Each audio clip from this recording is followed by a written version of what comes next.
Hello అండి, అందరికీ నమస్తే. అందరూ ఎలా ఉన్నారండి? బాగున్నారా? ఈరోజైతే అందరికీ ఉపయోగపడే బ్రహ్మాండమైన 15 రకాల కొత్త కిచెన్ టిప్స్ని అయితే మీకు పరిచయం చేయబోతున్నాను. ఈ టిప్స్ చూడడానికి ఈజీగా అనిపించవచ్చు, కానీ మన రియల్ లైఫ్లో చాలా బాగా ఉపయోగపడే టిప్స్ అండి. మరి వీడియోని అయితే ఎక్కడ స్కిప్ చేయకుండా చివరిదాకా చూడండి. అలాగే మీకు ఏ టిప్ నచ్చిందనేది కమెంట్ చేయండి. అలాగే వీడియో నచ్చినట్టయితే ప్లీజ్ అండి ఒక లైక్ అయితే ఇవ్వండి. మీరు ఒక లైక్ ఇవ్వడం వల్ల వీడియో చాలామందికి అయితే సజెస్ట్ అవుతుంది. ఇంకా మరి ఈరోజు టిప్స్ ఏంటో చూద్దామా?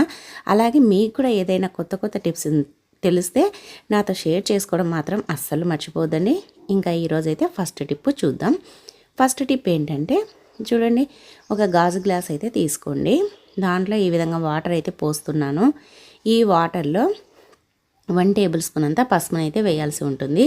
ఇలా 1 టేబుల్ స్పూన్ పసుపును వేసేసి తర్వాత ఇలా బాగా కలిపేసేయండి. ఇప్పుడైతే ఒక మ్యాజిక్ని అయితే మీరు చూస్తారు. చూడండి, ఇలా కలిపేసామంటే చూడండి వాటర్ అయితే ఎంత పచ్చగా ఉన్నాయో కదా. ఇలా పచ్చగా ఉండే వాటర్ని మనం కలర్ చేంజ్ చేయాలి అంటే ఇలా మనం ఒరిజినల్ పసుపు కాదా అనేది తెలుసుకోవాలంటే కూడా ఇలా కొద్దిగా సర్ఫ్ వేసామనుకోండి, ఈ వాటర్ అనేది ఎల్లోవి పూర్తిగా ఇలా రెడ్గా అయిపోతాయి అన్నమాట. మనం ఎర్ర నీళ్ళు తీస్తే ఎలా అయితే అయిపోతాయో అలా అయితే అయిపోతాయి అన్నమాట. చూడండి, ఇది పసుపు వాటర్లోనే కొద్దిగా సర్ఫ్ వేసేసరికి డిటర్జెంట్ ఇలా అయితే అయిపోయినాయి ఇలా అయితే అయిపోయాయి. మళ్ళీ వీటిని ఎల్లోగా చేయాలంటే ఇది ఒక ట్రిక్ అండి. చూడండి, దీంట్లో కొద్దిగా నిమ్మరసం అయితే పిండండి. నిమ్మరసం పిండి చూడండి, మీరే అద్భుతాన్ని అయితే చూస్తారు. ఇవి మళ్ళీ రెడ్ దగ్గర నుంచి ఎల్లోగా మారిపోతాయి అన్నమాట. మళ్ళీ పసుపు వేసిన వాటర్ మాదిరి మారిపోతాయి. పైన నురుగు ఎందుకు వచ్చింటే సర్ఫ్ వేసాం కాబట్టి. మరి ఇది ఎందుకు ఇలా మారాయి అనేది నాతో కమెంట్ చేయండి. మీకు ఎవరికైనా తెలిస్తే మీరు కమెంట్ చేస్తే నేను కూడా తెలుసుకుంటాను. లేదంటే నేను ఎలా మారాయి అనేది కూడా నెక్స్ట్ వీడియోలో చెప్తాను. ఎలా మారాయో మీరైతే కమెంట్ చేసి చెప్పేసేయండి నాతోటి. ఇంకా సెకండ్ టిప్ ఏంటంటే చూడండి, ఫస్ట్ అయితే ఒక చిన్న గిన్నెనైతే తీసేసుకోండి. దాంట్లో అలోవెరా జెల్ ఉంటుంది కదా. అలోవెరా ఒకవేళ మీ దగ్గర ఒరిజినల్ అలోవెరా ఆకు ఉండి అప్పటికప్పుడు తీసుకోవచ్చు అని అంటే అదైనా తీసేసుకోండి. ఏమంటే అది కొద్దిగా కలపడానికి టైం పడుతుందన్నమాట. చూడండి, ఇప్పుడైతే నేనైతే అలోవెరా జెల్ని అయితే తీసుకుంటున్నాను. ఇది ఇలా స్పూన్తో, కానీ ఇదైతే కొద్దిగా అంటే తీయడానికి కొద్దిగా కష్టంగా ఉంది కాబట్టి ఇలా స్పూన్ తిప్పిచేసి ఇలా కొద్దిగా అలోవెరా జెల్ని అయితే తీసేసుకున్నాను అనమాట. ఈ అలోవెరా జెల్లో కొద్దిగా ఆయిల్, మనం తలకు వాడే ఆయిల్ ఉంటుంది కదా, అది కొద్దిగా కొన్ని డ్రాప్స్ అయితే వేసుకోండి. తర్వాత ఈ రెండిని ఇలా బాగా కలిపామంటే చూడండి క్రీమీగా అయిపోతుందన్నమాట. ఎంత కలర్ఫుల్గా వస్తుందో మీరే చూడండి. ఇది ఒక ఫోమ్ మాదిరి వచ్చేస్తుంది అనమాట ఇలా కలిపామంటే. అలోవెరా అలాగే కొద్దిగా ఆయిల్, ఈ రెండింటిని ఇలా బాగా కలిపేసేసి మనకి స్కిన్ అనేది డ్రై స్కిన్ ఉంటుంది కదా, డ్రై స్కిన్ వాళ్ళు దీన్ని కనుక ఫేస్కు అలాగే హ్యాండ్స్కు కాళ్ళకు నైట్ టైంలో కనుక అప్లై చేశారనుకోండి, మన కాళ్ళు కానీ చేతులు కానీ అలాగే ఫేస్ కానీ చాలా స్మూత్గా అవుతుందన్నమాట. ఇది ఆయిల్ స్కిన్ వాళ్ళు ట్రై చేయొద్దండి. డ్రై స్కిన్ వాళ్ళు ఉంటారు కదా, వాళ్ళైతే ఇలా తయారు చేసుకొని ఇది మనం స్కిన్ కన్నా అప్లై చేసామంటే స్కిన్ అనేది చాలా స్మూత్గా సాఫ్ట్గా అలాగే కలర్ అయితే చాలా బాగా వస్తుందన్నమాట. తప్పకుండా ట్రై చేయండి. అలాగే కాళ్ళకు చేతులకు ఒక్కోసారి పొట్టు కూడా లేస్తుంది కదా, అలాంటివి ఏది లేకుండా చాలా స్మూత్గా అయితే ఉంటుందన్నమాట. ఇలా ఆయిల్ నైట్ టైంలో ఆయిల్ ఇలా మనకు అలోవెరాను కలిపి అప్లై చేసుకున్నామంటే చాలా బాగుంటుంది. దీన్ని ఎక్కువగా కలుపుకొని ఒక చిన్న డబ్బాలో పెట్టుకొని స్టోర్ చేసుకోవచ్చు అనమాట. ఎన్ని రోజులైనా ఫ్రెష్గా ఉంటుంది. ట్రై చేయండి, చాలా అంటే చాలా బాగా యూజ్ అవుతుంది. ఇంకా నెక్స్ట్ టిప్ ఏంటంటే ఫస్ట్ అయితే ఒక చిన్న గిన్నెనైతే తీసేసుకోండి. దాంట్లో 1 టేబుల్ స్పూన్ పంచదార వేయండి. అలాగే 1 టేబుల్ స్పూన్ కాఫీ పొడి. ఇదైతే స్పూన్ పెద్దగా ఉంది కాబట్టి నేను ఇలా కాఫీ పొడిని అయితే దాంట్లో సరిపోదని ఇలా వేస్తున్నాను అనమాట. మీరు ఏ కాఫీ పొడి వాడితే ఆ కాఫీ పొడిని అయితే వేయండి. 1 టేబుల్ స్పూన్ పంచదార, 1 టేబుల్ స్పూన్ కాఫీ పొడి, అలాగే 1 టేబుల్ స్పూన్ మిల్క్. కాంచి చల్లార్చినవైనా లేదంటే పచ్చివైనా ఏదైనా సరే అన్ని 1 టేబుల్ స్పూన్ తీసుకొని బాగా కలపండి. ఇది పంచదార కరగాల్సిన అవసరం లేదనమాట. పంచదార మంచి స్క్రబ్బర్గా పనిచేస్తుంది. అలాగే మనకి కాఫీ పొడి అనేది మన స్కిన్ పైన పేరుకుపోయిన మురికినైతే తొలగిస్తుంది. పాలు కూడా అంతేనండి. పాలు మన స్కిన్ను గ్లోగా తెస్తుంది అనమాట. మంచి మాయిశ్చరైజర్గా పనిచేస్తుంది. ఈ మూడింటిని కలిపి మన ఫేస్కి కానీ అలాగే నెక్కు కానీ చేతులకు కానీ అప్లై చేసామనుకోండి, ఈ సమ్మర్లో మనకి ఎక్కడైనా చేతులకు మొహానికి పొట్టు లేస్తూ ఉన్నా ఇది మంచి స్క్రబ్బర్గా పనిచేసి మన ఫేస్ అనేది చాలా గ్లోగా అలాగే షైనీగా వస్తుందన్నమాట.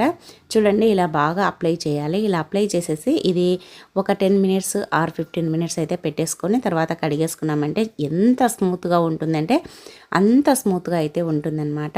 తప్పకుండా ట్రై చేయండి. అలాగే బయటికి వెళ్ళేసి వచ్చినప్పుడు కూడా ఇదైతే చాలా బాగా ఉపయోగపడుతుంది. నెక్స్ట్ టిప్ ఏంటంటే చూడండి, మనమైతే స్టిక్కర్లు కానీ కుంకుమ కానీ తిలకం కానీ పెట్టుకుంటుంటాం కదా.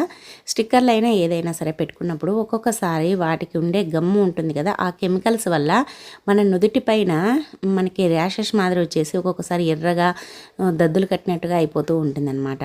అలాంటి ప్రాబ్లం రాకుండా ఉండాలి.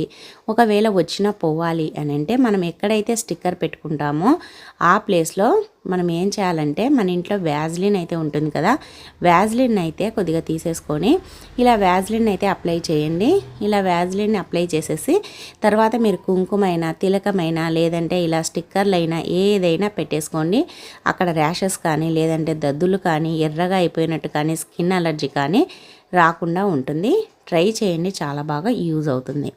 అలాగే నెక్స్ట్ టిప్ అండి, చూడండి మనమైతే మునక్కాయలు అయితే తెచ్చుకున్నాం కదా, మునక్కాయలు అంటారు, మునక్కాడలు అంటారు, రకరకాలుగా పిలుస్తూ ఉంటారు కదా. ఇవి మనము తెచ్చుకున్నప్పుడు ఫ్రెష్గా ఉంటాయి. ఒక్కరోజు బయట పెట్టేసామంటే వాడిపోయి మొత్తం యాలాడబడిపోతాయి అన్నమాట. అందుకోసమని మనం మునక్కాడల్ని ఎప్పుడైనా సరే తెచ్చుకున్న వెంటనే ఇలా చేసుకున్నామంటే 10 డేస్ వరకు ఫ్రిడ్జ్లో పెట్టుకోకపోయినా ఫ్రెష్గా ఉంటాయన్నమాట. కానీ ఇలా అయితే తప్పకుండా చేయాలి. ఫస్ట్ అయితే మనం ఒకవేళ ఫ్రిడ్జ్లో పెట్టుకోవాలన్నా ఇంత పెద్దవి పెట్టుకోలేము కాబట్టి ఇలా అయితే కట్ చేసేసుకోండి. ఇలా మీడియం సైజులో కట్ చేసేసుకొని ఇప్పుడైతే ఈ థ్రెడ్ ఉంది కదా, దీనైతే తీసేసి మొత్తం కలిపి ఒక మూట మాదిరి కట్టేసేయండి. ఇలా కట్టేసుకున్నామంటే మనకి ఏమవుతుందంటే అన్నీ ఒకే చోట ఉంటాయి. మనం పెట్టుకోవాలన్నా ఏ దాంట్లో పెట్టుకోవాలన్నా ఈజీగా ఉంటుందన్నమాట. చూడండి ఇలా కట్టేసుకున్న తర్వాత ఒక కాటన్ క్లాత్ కానీ లేదంటే నాప్కిన్ కానీ టవల్ కానీ లేదంటే ఒక క్లాత్ ఏదైనా సరే తీసుకొని నేనైతే ఇప్పుడైతే ఇది మనకి స్కార్ఫ్ మాదిరి ఉండేదన్నమాట. ఇది కాటన్ది, ఇది నీళ్ళలో తడిపైతే తీసుకున్నాను అనమాట. కానీ కంపల్సరిగా తడి ఉండేలా చూసుకోండి. ఇలా తడి క్లాత్లో పెట్టేసుకున్నామంటే చూడండి మనకి ఎన్ని రోజులున్నా ఫ్రెష్గా ఉంటాయన్నమాట. దీన్ని డైరెక్ట్గా ఫ్రిడ్జ్లో కూడా పెట్టేసుకోవచ్చు. ఫ్రిడ్జ్లో పెట్టుకోకపోయినా ఇలా పెట్టేసుకొని అప్పుడప్పుడు క్లాత్ను తడుపుతూ ఉన్నామంటే మనకి క్లాత్ ఆరిపోకుంటే మునక్కాడలు అనేది వాడిపోకుండా ఫ్రెష్గా ఉంటాయన్నమాట. ట్రై చేయండి, చాలా అంటే చాలా బాగా యూజ్ అవుతుంది. అలాగే నెక్స్ట్ టిప్ అండి, ఫస్ట్ అయితే ఒక చిన్న గిన్నె అయితే తీసుకోండి. దాంట్లో కొద్దిగా పసుపు వేయండి. నేనైతే 1 టేబుల్ స్పూన్ పసుపుని అయితే వేస్తున్నాను. కానీ పసుపు ఎప్పుడైనా సరే ఇది పసుపు కొమ్ములతో పట్టించిన పసుపు అయితేనే వాడాలన్నమాట. మనం మార్కెట్లో కొనేది వాడితే అస్సలు మనం వాడేదానికి రిజల్ట్ అయితే ఉండదు. ఇదైతే గుర్తుపెట్టేసుకోండి. తర్వాత 1 టేబుల్ స్పూన్ పసుపు, అలాగే కొన్ని చుక్కల నిమ్మరసము, అలాగే 1 టేబుల్ స్పూన్ మిల్క్, అలాగే 1 టేబుల్ స్పూన్ అంతా రోజ్ వాటర్ అయితే వేసుకోవాలి. ఇవి 4టిని బాగా కలిపేసేయాలన్నమాట. ఇది మరి ఎక్కువగా లూజ్గా ఉండకూడదు, అలానే పూర్తి గట్టిగా కూడా ఉండకూడదు. మనం ఫేస్కు అప్లై చేసినప్పుడు పట్టుకునేలా ఉండాలన్నమాట. చూడండి ఇలా కలిపేసాను, కొద్దిగా గట్టిగా ఉంది. ఇప్పుడైతే గట్టిగా ఉన్నప్పుడు నిమ్మరసమైనా పిండేసుకోండి, లేదంటే పాలైనా వేయండి, ఏదైనా వేసుకోవచ్చు, లేదంటే రోజ్ వాటర్ అయినా వేయండి. వేసేసుకొని ఇప్పుడైతే దీన్ని బాగా కలిపేసుకున్నాం కదా. ఇలా కలిపేసుకున్న దాన్ని ఎక్కడైతే మంగు మచ్చలు ఉంటాయో, మంగు మచ్చలతో ఎంత ఇబ్బంది పడుతూ ఉంటారో నాకు తెలుసండి. నాకు అలాగే వచ్చింటే నేనైతే ఇది వాడానన్నమాట. Best result. ఒక 2 మంత్స్ వాడామంటే పూర్తిగా తగ్గిపోతాయి. ఎటువంటి క్రీములు అలాగే లోషన్లు అలాగే ట్యాబ్లెట్స్ వాడాల్సిన పనే ఉండదు. ఇది కనుక అప్లై చేసేసామంటే మన ఫేస్ పైన ఎక్కడైతే మంగుమచ్చలు ఉన్నాయో ఆ ప్లేస్లో ఇది బాగా స్కిన్ అంతా పీల్ చేసుకొని కొన్ని రోజుల్లోనే మీకు పూర్తిగా తగ్గిపోతాయి. ఒక 2 మంత్స్ వాడినారంటే అసలు అక్కడ ఉన్నట్టు కూడా తెలియకుండా తగ్గిపోతాయి. ట్రై చేయండి, చాలా బాగా యూజ్ అవుతుంది. అలాగే నెక్స్ట్ టిప్ అండి, చూడండి మనమైతే మునక్కాడలు అయితే తెచ్చుకుంటాం కదా. మునక్కాడల్ని మనము ఎప్పుడైనా సరే కూర వండుకునేటప్పుడు కానీ లేదంటే కూర రసమో సాంబారో చేసుకునేటప్పుడు కానీ లేదంటే పప్పుచారులో వేసుకుంటూ ఉంటాం కదా మునక్కాడల్ని కూడా. అవి వేసుకునేటప్పుడు మనమైతే ఇలా చిన్న చిన్న ముక్కలుగా కట్ చేసుకుంటాము.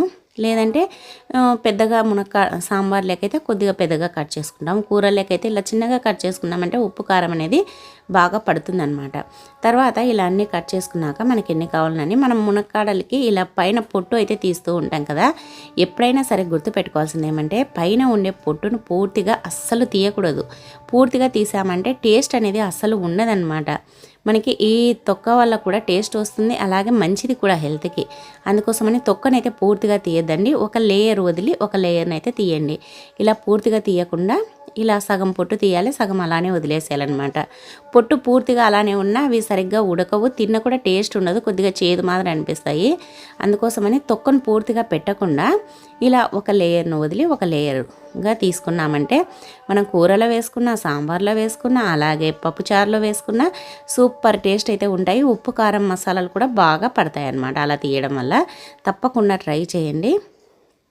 అలాగే నెక్స్ట్ టిప్ చూడండి. ఫస్ట్ అయితే ఒక చిన్న గిన్నె అయితే తీసేసుకోండి. అలా తీసుకున్న గిన్నెలో కొద్దిగా ఆయిల్ వేయండి. అలాగే ఆయిల్ వేశాక దీంట్లో కొద్దిగా నిమ్మరసం అయితే వేయండి. ఇది ఎందుకు అంటే చాలామందికి ఇప్పుడైతే సమ్మర్ స్టార్ట్ అయ్యింది కాబట్టి చుండ్రు అనేది చెమట ఎక్కువగా పట్టేసి చుండ్రు అనేది చాలా ఇబ్బంది పెడతా ఉంటుంది అనమాట. చుండ్రుతో చాలామంది ఇబ్బంది పడుతూ ఉంటారు. మరి ఆ చుండ్రు నుంచి మనకు రిలీఫ్ కావాలి, ఎటువంటి షాంపూలు లోషన్లు వాడకుండా మనము చుండ్రును తగ్గించుకోవాలి అని అంటే ఇలా మనము ఆయిల్లో కొద్దిగా నిమ్మరసం వేసేసి ఈ రెండింటిని బాగా కలిపేసి మన స్కాల్ఫ్కు కుదుళ్ళకు పట్టించేసామనుకోండి, అది స్కాల్ఫ్ అనేది మనకి స్కాల్ఫ్కు అలాగే కుదులకు పట్టించేసామంటే చుండ్రు అనేది పూర్తిగా తగ్గిపోతుంది. ఒక గంట తర్వాత తలస్నానం చేస్తే సరిపోతుంది. అలాగే నెక్స్ట్ టిప్ అండి చూడండి. మనమైతే బియ్యం అయితే ఇంకా సమ్మర్ వచ్చేసింది కాబట్టి సంవత్సరానికి అయ్యేటట్టు తెచ్చుకొని స్టోర్ చేసుకుంటూ ఉంటాం కదా. చాలామంది సంవత్సరానికి అయ్యేటట్టు ఒకేసారి తెచ్చిపెట్టేసుకుంటారనమాట. మరి బియ్యం పురుగు పట్టకుండా ఉండాలంటే ఇలా అయితే చేయండి. ఇంకా మీకు సంవత్సరం అంతా ఉన్నా అస్సలు పురుగు పట్టదనమాట. ఒక టిష్యూ కానీ ఒక కాటన్ క్లాత్ కానీ ఏదైనా సరే తీసుకోండి. దాంట్లో కొన్ని మిరియాలు 1 టేబుల్ స్పూన్ పసుపుని అయితే వేసేసి ఇలా చుట్టేసి పొట్ల మాదిరి కట్టేయాలన్నమాట. ఇలా వీడియోలో చూపిస్తున్నట్లుగా ఇలా కట్టేసేసి తర్వాత ఇది అలానే ఉంటే ఊడిపోతుంది కాబట్టి ఒక రబ్బర్ బ్యాండ్ అయితే వేయండి. ఇలా రబ్బర్ బ్యాండ్ వేసేసి ఇలా మనకి ఎన్ని కావాలనో అన్నీ అయితే తయారు చేసుకోవాలన్నమాట. ఒక బస్తాకు వచ్చేసి ఒక 4 మినిమం అంటే 4 పెట్టేసేయాలన్నమాట. మధ్యలో కింద మళ్ళీ మిడిల్లో పైన ఒకటి అలా మొత్తం 4 పెట్టేసుకోవాలి. ఇలా మీకు ఎన్ని కావాల్స్తే అన్నీ అయితే తయారు చేసేసుకోండి. ఇలా తయారు చేసుకున్న వాటిని బియ్యంలో పెట్టేసేయాలన్నమాట. అలాగే వీటితో పాటు ఇలా ఎండుమిర్చి ఉంటుంది కదా, ఎండుమిర్చిని కూడా వేయాల్సి ఉంటుంది. ఇలా వేసి పెట్టేసుకున్నామంటే అసలు ఎన్ని రోజులున్నా బియ్యం అనేది పురుగు పట్టవన్నమాట. లేదు అంటే ఎండుమిర్చి ప్లేస్లో అది వేపాకు ఉంటుంది కదా, వేపాకును కూడా ఎండబెట్టి వేసుకోవచ్చు. లేదు అని అంటే బియ్యాన్ని అంతా కింద పోసేసి బోరిక్ పౌడర్ వేసి కూడా కలుపుకోవచ్చు.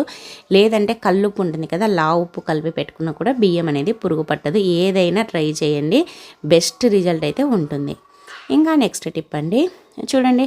మనమైతే వెల్లుల్లిపాయలని అయితే ఇలా ఒక వెల్లుల్లి గడ్డలో నుంచి ఒక 4 పాయలను అయితే తీసేసుకోండి. తర్వాత దీన్ని ఈ విధంగా రోట్లో వేసేసి దంచండి. మరీ మెత్తగా దంచాల్సిన అవసరం లేదు. ఫస్ట్ అయితే ఇలా ఉడకలుగా దంచామంటే పొట్టు వచ్చేస్తుంది అనమాట. ఈ పొట్టునైతే తీసేసేయండి. ఇలా తీసేసిన తర్వాత ఇప్పుడు మెత్తగా దంచేసేయండి. ఎందుకంటే పొట్టు ఉన్నప్పుడు పూర్తిగా మెత్తగా మెదగదనమాట. అందుకని ఫస్ట్ ఉడకలు దంచేసి పొట్టు తీసేసుకొని ఇప్పుడైతే మెత్తగా దంచండి. ఇప్పుడు దీంట్లోనే కొద్దిగా బేకింగ్ సోడా కూడా వేసేసి ఒక 1/2 టేబుల్ స్పూన్ అంతా ఇప్పుడు ఇంకా పూర్తిగా మెత్తగా దంచేసేయండి. ఇలా దంచిన తర్వాత ఇప్పుడైతే ఇలా మొత్తం అయితే తీసేసుకోండి. చూడండి ఇప్పుడైతే బాగా మెత్తగా మెదిగింది కదా. ఇప్పుడు వీటిని చిన్న బాల్స్ లాగా చేసుకోవాల్సి ఉంటుందన్నమాట. ఇలా వీడియోలో చూపిస్తున్నట్లుగా ఇలా చిన్న బాల్స్ మాదిరి అయితే చేసేసుకోండి. ఇది ఎందుకు వాడాలి అని అంటే మన ఇంట్లో ఎక్కువగా బొద్దింకలు, బల్లులు, అలాగే ఎలుకలు కూడా వస్తూ ఉంటాయి కదా. అవి ఏవి రాకుండా ఉండాలంటే వీటిని ఏ ప్లేస్లో అయితే ఎక్కువగా మీకు కనిపిస్తూ ఉంటాయి కదండి, బల్లులు అలాగే ఎలుకలు తిరుగుతూ ఉంటాయో ఆ ప్లేస్లో కనుక ఇలా పెట్టేసుకున్నామనుకోండి, అసలు బల్లులు కానీ బొద్దింకలు కానీ దాని దరిదాపులకు కూడా రావు. వెల్లుల్లి చాలా ఘాటుగా ఉంటుంది. ఇలా ఫ్రిడ్జ్ దగ్గర కూడా బొద్దింకలు ఎక్కుతూ ఉంటాయి, బల్లులు కూడా ఎక్కుతూ ఉంటాయి. కాబట్టి అలా పెట్టేసుకున్నామంటే ఇంకా వాటి నుంచి శాశ్వతంగా పరిష్కారం అయితే లభిస్తుంది. తప్పకుండా ట్రై చేయండి. నెక్స్ట్ టిప్ ఏంటంటే చూడండి మనమైతే రోజు తలకు పెట్టుకోవడానికి ఆయిల్ అయితే వాడుతూ ఉంటామో ఆయిల్ని అయితే తీసుకోండి. అలాగే రోజ్ వాటర్ని కూడా తీసుకొని ఈ రోజ్ వాటర్ని ఒక కొన్ని డ్రాప్స్ అంతా చేతిలో వేసుకోండి. అలాగే ఆయిల్ని కూడా ఈ రెండింటిని బాగా కలిపేసేయండి. కలిపేసేసి మనం నైట్ టైంలో పడుకునేటప్పుడు ఇలా చేతులకి ఫేస్కి అప్లై చేసుకున్నాం అనుకోండి, మనం బయట ఎండకు తిరిగొచ్చి మన ఫేస్ అంతా ఎండిపోయినట్లుగా పొడి బారిపోయినట్లుగా ఒట్టిగా అయిపోయినట్లుగా అయిపోతూ ఉంటుంది కదా. అలా కాకుండా ఎప్పుడు స్మూత్గా ఉంటుందన్నమాట. అలాగే పొడి బారిపోయినట్లు లేకుండా చాలా సాఫ్ట్గా ఉంటుంది. ఇది నైట్ టైమే కాదండి, మనం ఉదయం స్నానం చేసిన వెంటనే కూడా ఎక్కువగా తడి తూచుకోకుండానే ఇలా కనుక అప్లై చేసుకున్నాం అనుకోండి, మన స్కిన్ ఎండకు వెళ్ళినా కూడా అస్సలు ఎండిపోయినట్లుగా లేకుండా చాలా ఫ్రెష్గా చాలా స్మూత్గా ఉంటుంది. చాలా బాగా ఉపయోగపడుతుంది. ఈ సమ్మర్లో తప్పకుండా ట్రై చేయండి. అలాగే నెక్స్ట్ టిప్ ఏంటంటే చూడండి, ఫస్ట్ అయితే ఒక జాజికాయని అయితే తీసుకోండి. జాజికాయ ఎక్కడైనా దొరుకుతుంది. ఇది బిర్యానీలో ఫేమస్ కదా. జాజికాయని కంపల్సరిగా బిర్యానీలో అయితే వేస్తూ ఉంటారు. మరి జాజికాయతో బిర్యానీ మాత్రమే కాకుండా ఇలా చేసుకున్నారంటే మన మంగు మచ్చలను అయితే పూర్తిగా తొలగించుకోవచ్చు అనమాట. చూడండి, ఫస్ట్ అయితే ఒక రాయి ఏదైనా సరే కొద్దిగా గరుకుగా ఉండే రాయిని అయితే తీసుకోండి. ఆ రాయి పైన కొద్దిగా పాలనైతే ఇలా కొద్దిగా ఒక 1/2 టేబుల్ స్పూన్ అంత పాలను వేసేసి ఇలా జాజికాయను ఇలా తురిమినట్టుగా అనాలన్నమాట. అంటే ఇలా గీరినట్టుగా అన్నామనుకోండి, జాజికాయ నుంచి పేస్ట్ అయితే వస్తుందన్నమాట. చూడండి, ఇలా క్రీమీగా వస్తుంది. దీన్ని మన ఫేస్కు ఎక్కడైతే మంగు మచ్చలు ఉన్నాయో ఆ ప్లేస్లో కనుక అప్లై చేసామంటే అసలు మంగు మచ్చలు అనేది పూర్తిగా పోతాయన్నమాట. అస్సలు ఎంత బాగా పనిచేస్తుందంటే చాలా బాగా పనిచేస్తుంది. ముందర కూడా చెప్పాను కదా పసుపుతో చేసుకోవచ్చు అని. అదే అయినా సరే ఇదైనా సరే, ఎందుకంటే కొంతమందికి కొన్ని రకాలు పడతాయి, కొన్ని పడవు. కాబట్టి ఇలా అయితే రెండైతే చెప్పాను. మీకు ఏది నచ్చితే, మీకు ఏది సరిపోతే మీ బాడీకి మీ స్కిన్కి అదైతే అప్లై చేసుకోండి. జాజికాయతో అప్లై చేసుకున్నా కూడా చాలా బెస్ట్ రిజల్ట్ అయితే ఉంటుందన్నమాట. ఈ విధంగా అప్లై చేసేసుకొని ఆరిన తర్వాత కడిగేసుకున్నామంటే సరిపోతుంది. మంగు మచ్చలు అనేది పూర్తిగా తగ్గిపోతాయి. అలాగే నెక్స్ట్ టిప్ ఏంటంటే చూడండి, మనమైతే గాజులు అయితే వేసుకుంటూ ఉంటాం కదా. ఒక్కొక్కసారి చిన్న సైజు గాజులు తెచ్చుకున్నప్పుడు అవి వేసుకోవాలంటే సరిపోవు అని ఇబ్బంది పడుతూ ఉంటాము. అలాగే ఒక్కొక్కసారి మనం వేసుకునేటప్పుడు గుచ్చుకున్నాయనుకోండి, మనకి బ్లడ్ వస్తుంది, అలాగే నొప్పి కూడా తీస్తూ ఉంటుంది అనమాట. అటువంటి ప్రాబ్లం ఏమీ లేకుండా వేసుకోవాలన్నా తీసుకోవాలన్నా ఇలా మనం కొద్దిగా ఏదైతే మనం వ్యాజ్లిన్ కానీ లేదంటే మాయిశ్చరైజర్లు వాడుతూ ఉంటాం కదా, అది కొద్దిగా అప్లై చేసేసుకొని తీసుకున్నామంటే చాలా ఈజీగా గాజులు అయితే వచ్చేస్తాయన్నమాట. చూడండి, నేనైతే కొద్దిగా మాయిశ్చరైజర్ని అప్లై చేసేసి ఈజీగా అయితే తీసేస్తున్నాను అనమాట. ఇవైతే గోల్డ్ గాజులు చాలా చిన్నగా అయిపోయాయి అనమాట. అయినా కూడా నేను ఇలా కొద్దిగా మాయిశ్చరైజర్ని వేసేసుకొని ఇలా ఎక్కించుకోవడం తీసుకోవడం అయితే చేస్తూ ఉంటానన్నమాట. ఇంతకుముందు అయితే అందరూ సబ్బు పెట్టి ఎక్కించుకునే వాళ్ళు, కానీ సబ్బు పెట్టి ఎక్కించుకోవడం వల్ల గాజులకు ఉండే మెరుపు షైనింగ్ అవన్నీ పోతాయన్నమాట వాటర్లు తడచడం వల్ల. అందుకోసమని ఇలా మాయిశ్చరైజర్ని అప్లై చేసుకొని వేసుకోవడం వల్ల మనకి డిజైన్ గాజులు వేసుకున్నా ఏది వేసుకున్నా కూడా అలాగే షైనింగ్ ఉంటుంది, పోకుండా ఉంటుంది. అలాగే మళ్ళీ మనం చేతులు కడుక్కోవాల్సిన పని లేకుండా ఉంటుంది. ట్రై చేయండి, చాలా బాగా యూజ్ అవుతుంది. అలాగే నెక్స్ట్ టిప్ చూడండి, మనమైతే పల్లీలు అయితే తెచ్చుకుంటాం కదా. పల్లీలను పురుగు పట్టకుండా ఇలా మనము బిర్యానీ ఆకైతే వేసి పెట్టేస్తాము.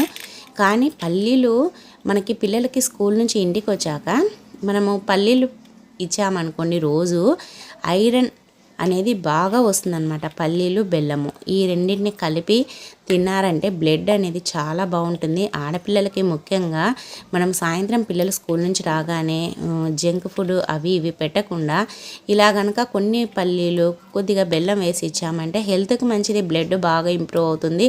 అలాగే ఎప్పుడు పిల్లలు స్ట్రాంగ్గా ఉంటారు, అలాగే హుషారుగా కూడా ఉంటారు. తప్పకుండా ట్రై చేయండి. అలాగే next tip last Tipu, first అయితే ఒక గిన్నెనైతే తీసుకోండి. దాంట్లో 1 గ్లాస్ అంత వాటర్ అయితే పోయండి. పోసేసి దీన్ని అయితే స్టవ్ పైన పెట్టేసేయాలి. ఇలా స్టవ్ పైన పెట్టేసి స్టవ్ వెలిగించేసి స్టవ్ పైన పెట్టేసేయండి. ఇప్పుడు దీంట్లో మనం ఏం చేయాలంటే, మన ఇంట్లో ఏదైనా ఎక్స్పైరీ అయిపోయిన ట్యాబ్లెట్స్ కానీ, లేదు ఎక్స్పైరీ అయిపోయినట్టు లేవు అని అంటే మామూలుగా మనం వాడే ట్యాబ్లెట్స్ అయినా ఒకటైతే తీసుకోండి. మీ ఇష్టం, మీరు ఏ ట్యాబ్లెట్ అయినా తీసుకోవచ్చు. నేనైతే డోలో 650 అయితే తీసుకున్నాను అనమాట. ఒక ట్యాబ్లెట్ అయితే వేసాను. చూడండి, ఇది మనం ఏం దంచి వేయాల్సిన అవసరం లేదు. కొద్దిసేపు ఉన్నామంటే మెల్ట్ అయిపోతుంది అనమాట. చూడండి, అప్పుడే కరిగిపోతూ ఉంది. ఇలా స్పూన్తో అన్నామంటే మొత్తం అయితే కరిగిపోతుంది అనమాట. అలాగే ఇలా నీళ్ళు కూడా బాగా వేడెక్కుతున్నాయి కదా, ఇలా నీళ్ళు కూడా వేడెక్కేటప్పుడే దీంట్లో 1 టేబుల్ స్పూన్ టీ పొడి, మనం ఏ టీ పొడి వాడితే ఆ టీ పొడిని అయితే వేయండి. టీ పొడి ఆ ట్యాబ్లెట్ రెండు బాగా కరిగి మనకైతే వాటర్ అయితే టీ డికాక్షన్ ఉంటుంది కదా ఆ విధంగా అయితే వచ్చేస్తుంది అనమాట. చూడండి ఇలా కొద్దిసేపు ఉడకనివ్వాలన్నమాట.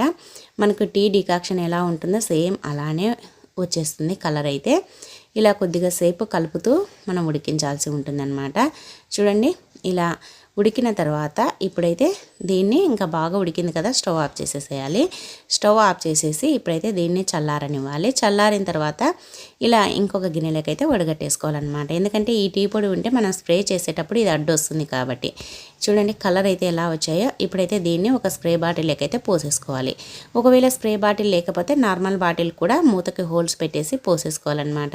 ఈ వాటర్ మనకి ఎందుకు పనికి వస్తుంది అంటే, మన ఇంట్లో ఎక్కువగా బల్లులు బొద్దింకలు తిరుగుతూ ఉంటాయి కదండి. మనం స్టవ్ పైన ఏదైనా పెట్టేసినా నైటు ఆ బల్లులు తిరుగుతూ ఉంటాయి. ఉదయం దాన్ని తీసుకోవాలన్నా వాడుకోవాలన్నా కూడా భయం వేస్తూ ఉంటుంది, బల్లులు తిరిగాయేమో బొద్దింకలు ఎక్కాయేమో అనేసి. అందుకని అటువంటి ప్రాబ్లం ఏది లేకుండా ఉండాలి అని అంటే ఈ వాటర్ని మనము నైటు చేసిన తర్వాత సింకు అలాగే స్టవ్ అంతా క్లీన్ చేస్తాం కదా, క్లీన్ చేసిన తర్వాత ఇలా అయితే మనం స్ప్రే చేయాలన్నమాట. ఇలా స్ప్రే చేసి అలానే వదిలేసేయండి, ఇంకేం తుడ్చొద్దు. ఇలా వదిలేసామంటే అసలు బల్లులు అనేది స్టవ్ దగ్గరికి రానే రావు. ఇలా స్ప్రే చేసిన తర్వాత మీరు ఏదైనా దానిపైన పెట్టేసేయండి, అంటే మనం అన్నం మిగిలిన ఏదైనా సరే ఆ స్టవ్ పైన పెట్టేసేయండి. ఇంకా మనకి బల్లులు బొద్దింకలు ఎక్కుతాయనే టెన్షనే ఉండదన్నమాట. అలాగే దీన్ని సింకులో స్ప్రే చేసుకోవచ్చు, బొద్దింకలు రాకుండా ఉంటాయి. అలాగే ఫ్రిడ్జ్ పైన కూడా ఒక్కొక్కసారి బొద్దింకలు అయితే ఎక్కుతూ ఉంటాయన్నమాట. ఇలా స్ప్రే చేసుకొని తూడ్చేసినామంటే సరిపోతుందన్నమాట. సో ఇవండి ఈరోజు 15 రకాల టిప్స్ అన్నీ ఎలా ఉన్నాయండి, నచ్చాయా? నచ్చితే వీడియోని లైక్ చేయండి. అలాగే మీకు ఏ టిప్ నచ్చింది అనేది కమెంట్ చేయండి. అలాగే మీకు ఏదైనా కొత్త టిప్స్ తెలిసింటే నాతో షేర్ చేసుకోవడం మర్చిపోవద్దండి. ఈ వీడియో చూసినందుకు థ్యాంక్ యూ అండి. Thank you for watching. అందరికీ బాయ్ అండి.